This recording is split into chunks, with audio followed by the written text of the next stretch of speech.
Regularly scheduled meeting, town board meeting, stand for the pledge. Allegiance to the flag of the United States of America and to the republic for which it stands, one nation, under God, indivisible, with liberty and justice for all.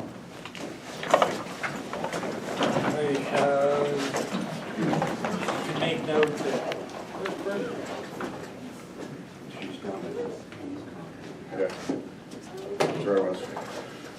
all right, make note that Melanie Cunningham has been excused.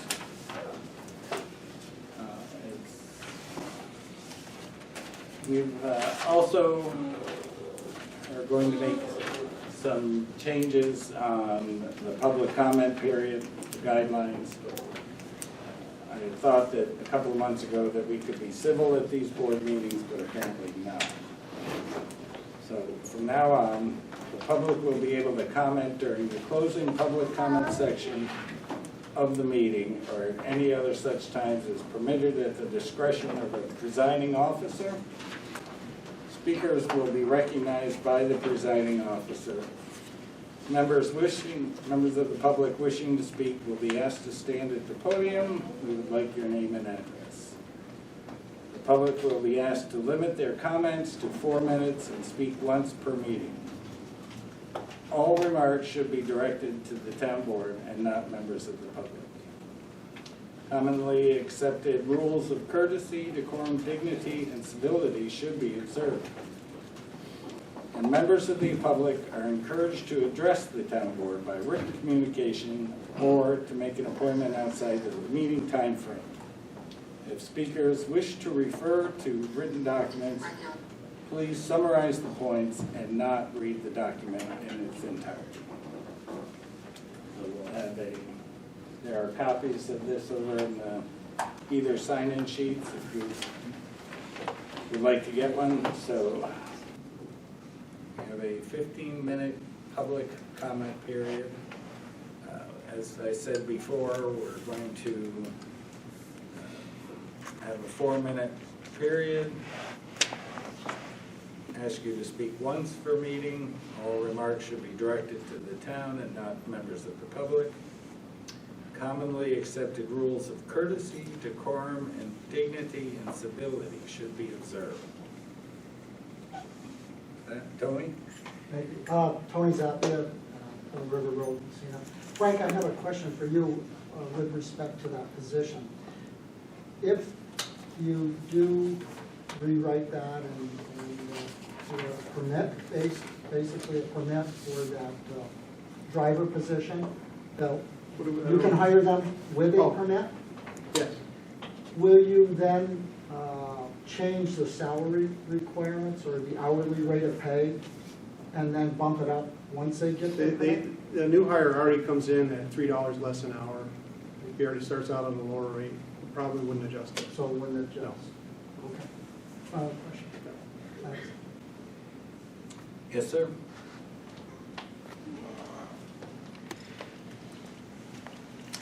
Bob Elsner, 15 Warren, Messina. So I appreciate that you like to keep this civil. And I want to remind you that civility starts with the board and you. Last month at this time, you had a citizen point out that he didn't think you were being very civil. Okay. Shortly thereafter, on Facebook, you, Mr. O'Shaughnessy. This has nothing to do. I don't care. Well, It does have something to do with civility. No, it does. We're It does. talking about comment periods. I am. I'm talking about comment, and I'm talking about civility. You want civility. I'll ask you to Anyway, sit down if he you called me a double dipping leech with no other interest in protecting my salary, my pension. Okay, So, it's enough. Okay, this is what we're talking about here. Right. And Okay, that can be addressed later in private if you'd like, or Yeah. in the press, Yeah. whatever, but Okay. it's not All right. for Okay. public No, comment. I welcome that. I welcome that. We'll do that. I'll address it in the press. This is what we talk about. Everybody can be civil but you. Anybody else? Okay, thank you. Oh, I'm sorry, I have a couple. Oh, sorry. The lot of land you guys are talking about buying, is that the same one that blockchain was interested in? Blockchain Industries a year ago? Yes. Okay. And what exactly does your company do? Provides infrastructure for client companies in data centers, hydroponics. So like you own the buildings, or you own? We could build out the buildings, or they could build out the buildings, we own the land. Okay. We do energy management, supply utilities, build out infrastructure.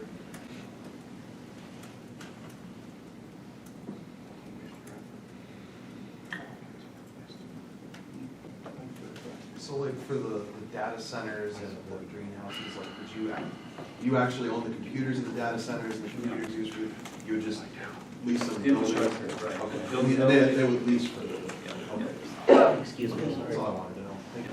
Oh, I'm sorry, the guy on the phone, what's his last name? Can you spell that for me, please? RAPPAPORT. Thank you.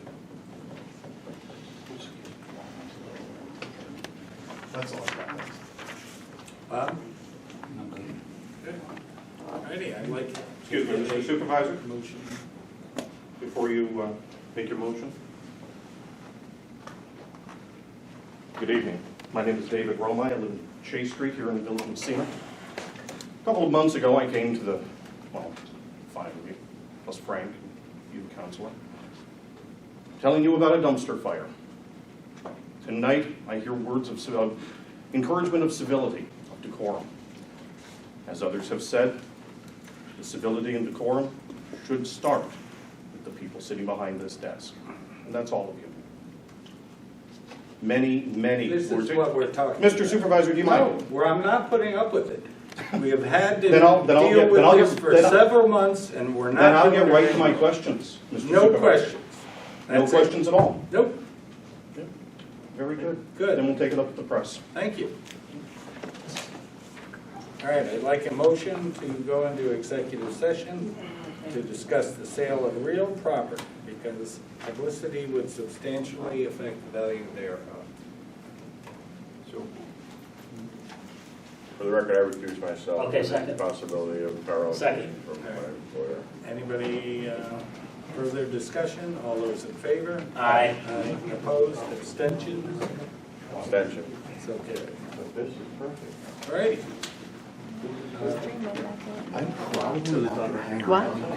The town supervisor's comments at the beginning of the board meeting, limiting the public comment to after all of the meeting business has been attended, limiting people to 4 minutes, that's within their right, that's within their purview.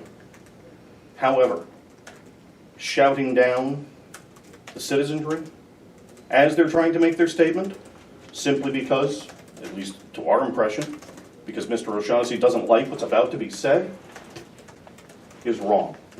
There's no other way to put it. It's reprehensible. It's not good, transparent government. It's just that simple. I've been told by a number of people in this community, oh, you're not really going to go to the meetings again, are you? Yes, absolutely. Now, some might say that I'm tilting at windmills, that I'm fighting a fight that has already been beaten, that the Basmasian political machine in the town of Messina is still burning brightly. I disagree. I don't believe in no-win scenarios. I never have. And I certainly don't like bullies. The town supervisor, Mr. O'Shaughnessy, is a bully. It's that simple. He is in the wrong. If I had been allowed to continue my questions, my statement, in the 4 minutes that I was denied, I would have asked him the question that I've asked him a number of times before in this public forum. What is he hiding? How is he going to benefit?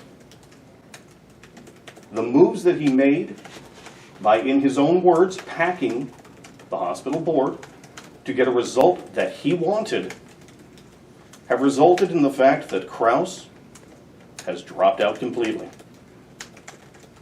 They have resulted in the fact that St. Lawrence Health Systems, Mr. Acker and his group, coming in and taking stock of what Massena Memorial has to offer. And I couldn't help but wonder during the Petawatt presentation earlier this evening what some of these businesses and the people that would work at those businesses would think, given the fact that our hospital would be cut back severely. I was actually quite surprised, happily surprised, that Alcoa and NIPA were able to come to an agreement.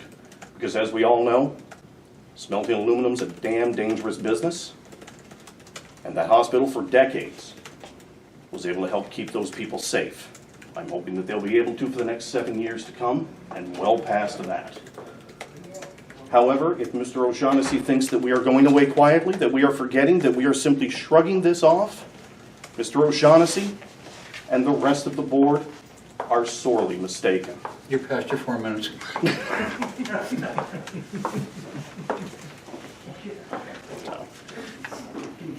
Thanks. We'll see you later. Good to see you. The actual statement is I'll leave with both of you, and you can do what you want with it. But the point is that after last month, we had a concerned citizen point out that the board, and Mr. O'Shaughnessy specifically, were some of the most least civil people in this process. And what I wanted to remind him when I heard that he wanted to keep meetings civil, and what I wanted to remind him was that it begins with him. He's the leader of this town, okay? I don't care if it's Facebook. I don't care if it's this board meeting. I don't care if it's in the public hall. You don't have the right to call a citizen a double-dipping leech. And then to sit there and tie that into the fact that my only motivation for challenging him is that I want to protect my salary, my high-paying salary, my pension, and my lifestyle on the backs of the taxpayers of this community is totally infactual and wrong. He knows nothing about my salary. He doesn't know what salary concessions I've made to keep in my position because they haven't been able to replace me. I'm working on my 3rd attempt at retiring because they haven't found anybody to replace me. He was reminded on Facebook that I've contributed over $25,000 of my own salary back into the operations of the hospital. And I challenged him as to what he's done in like mold. So we had this little spat on Facebook, and all of a sudden, all the things disappeared, mysteriously, disappeared. Whether that be on, as I put in my note, whether that be on a vice of counsel, where he just realized he was wrong, it doesn't matter because plenty of screenshots were taken, plenty of witnesses read these comments. So my point is that I'm all fine and willing for civility, and when I went up to speak, I wasn't being loud, I wasn't being obnoxious, I wasn't being rude. I called him Mr. O'Shaughnessy. He knew where I was going. He didn't like where I was going, so he shut me down. That is not what leadership does. If I, and this is the way I conclude my comments, if I was sitting where those council members sit right now, I would be asking and calling for a vote of no confidence in this supervisor and asking for his immediate resignation. So the way Mr. Morrow handled it at the hospital board was correct when he was challenged about his Facebook comments. I don't know exactly what I know Mr. Morrow was also wrong because he claimed that he was representing constituents that he heard from. Okay, if you read his comments, he never referenced that these were coming from patients or constituencies. These were Paul Morrow comments about the reason why we lose business. And to have a board member sitting on our board who does not respect the services and efforts of the people in that hospital, he doesn't belong there. So I agree with Clyde Leffler. He should have been resigned. You notice that the board, again, I'm going to point out, because Mr. O'Shaughnessy had things to say about Bob, Scott, Sue, Carol, Dave, also in this Facebook post, which mysteriously disappeared. But you notice that there's a double standard. He fired these people, citing the years of service in which nothing got done. Yet Paul Morrow trumps the fact that I've been a board member for 19 years. Okay, Paul, why aren't you in the same unemployment ranks? Because what did you do in the 19 years that kept you in this position? So there's a double standard here because it's political. You're Republican, you're Democrat. Who's Democrat? Who's still on the board? And who Plain and supports, simple. who supports his position? Right, and who supports his position, and there's another term for supporting that position, which I won't use because I'm trying to be civil. Thank you. And like I said here, I have some misspellings because I was there. So, but I was gonna be transparent, that this town needed transparency. It's gonna get transparency. He's, sees through New York, I know what his last salary was at New York Power Authority. I know what his pension is, okay? I know what my pension is. I know what See Through New York has as my salary, okay? Yes, I have a higher salary than he, but he has a much higher pension than I will ever have, okay? So I will be reposting this information out on Facebook for all to see because it's transparent, okay? Same information is there for Sam Carbone. Sam Carbone's salary, way above my salary, okay? Now, here's the point. I made about 90, the last See Through New York has me down for 2019 at 96,000. My position, median average salary nationwide, 130,000. You know, so. And how many years have you been there? Yeah, and I've been there 19 years. Yeah. Yeah. I took a salary cut to come here. Look at you. Yeah, so I just now I'm getting to where I should have been back when I first got here. All right, neither here nor there, because it's not about the money for me, it's about the service to the community. That's the key thing. And he has nothing but self-interest. And you don't even know what they are. That's the scary part. I just don't know what's gonna happen when Canton, Potsdam, or St. Lawrence Health, or whatever they call themselves, finish this, and if they say, well, we want this piece, or we don't want anything at all, then it's right. I don't know. I lost a nuclear medicine tech today because he was afraid of his job security. Yeah. So he took a job at Canton Potsdam. Wow. Okay? So I have lost all my MRI techs to Canton Potsdam. I have no more ultrasound techs. I have no more nuclear medicine tech as of the 17th of May.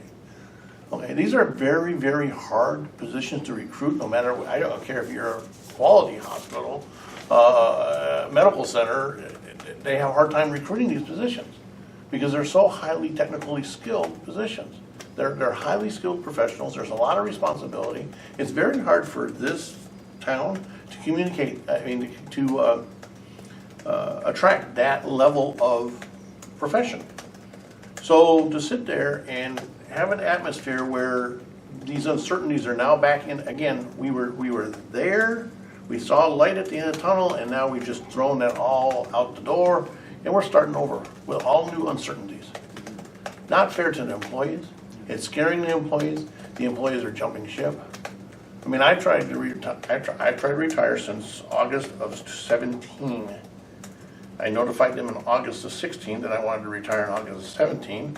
They asked me to stay on, so I didn't retire in August 17. I said I would push it off for a year, August of 18. So August of 18 came, I actually put my retirement paperwork in. They said, no, could you stay on? I said, okay, I got a $30,000 cap, so I'll stay on for the $30,000 caps. Hopefully you'll get your recruit. Well, $30,000 cap came, they didn't have a response, so I suspended my New York State retirement because it was either I suspended it voluntarily or they were going to suspend it anyways.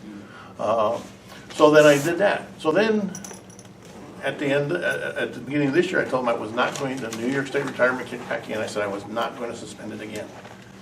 I would lower my salary down to a per diem rate of $40 an hour, and I would give them as much as I could under that $30,000 cap.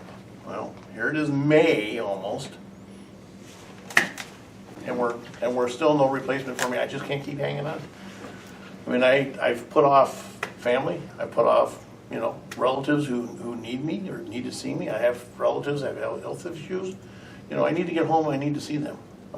Retirement's probably a wonderful thing.